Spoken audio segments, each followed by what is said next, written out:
আসসালামু আলাইকুম, শুভ বিকাল। কেমন আছেন সবাই? আমি আলহামদুলিল্লাহ ভালো আছি আমার বাচ্চাদের নিয়ে।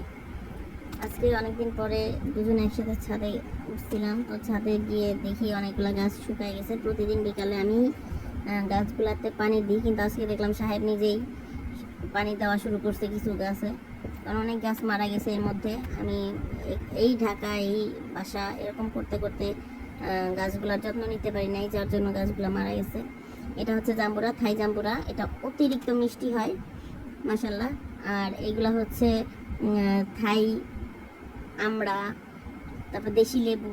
এই দেশি লেবুগুলা আমি এইগুলা নিজে কলপ করে তারপর বানাইছিলাম। তারপরে এই যে গোলাপ, দেশি গোলাপ, এটাও কলপ থেকে করছি আমি নিজেই। বড় গাছ ছিল সেগুলো মারা গেছে। এটা চুই ঝাল, আমার জামাই আমাকে কিনে দিয়ে গেছে। গাছে কিছু বেগুন হয়েছে, তারপরে জামরুল হয়েছিল সবুজ রঙের, যে বড় বড় জামরুলগুলো মিষ্টি থাই জামরুল, সেটা থাই সফেদা। মাশাল্লাহ টুকটাক টুকটাক করে হচ্ছে, খুব বেশি না হলেও একটা দুইটা যা হয় এটাই আমি খুশি, সন্তুষ্ট। তবে একটা জিনিস এবার দেখলাম যে আমার গাছে প্রচুর পরিমাণে কাঁচামরিচ হয়েছিল, যেটা আমি খাইছি গত কয়েকদিন বৃষ্টি হলে, তখন আমি ওইখান থেকে নিয়েছিলাম।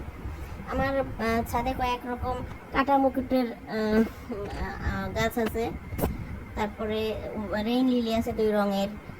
এরকম কিছু হালকা পাতলা গাছ আছে, তেমন বেশি না, তারপরেও যা আছে আলহামদুলিল্লাহ। এটা হচ্ছে কামরাঙ্গা ঝাল বা বোম্বাই ঝাল বলি আমরা।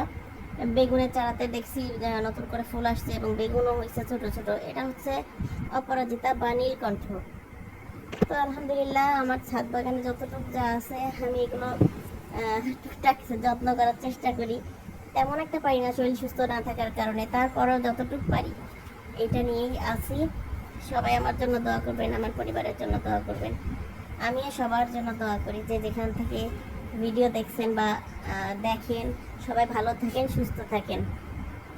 আসসালামু আলাইকুম।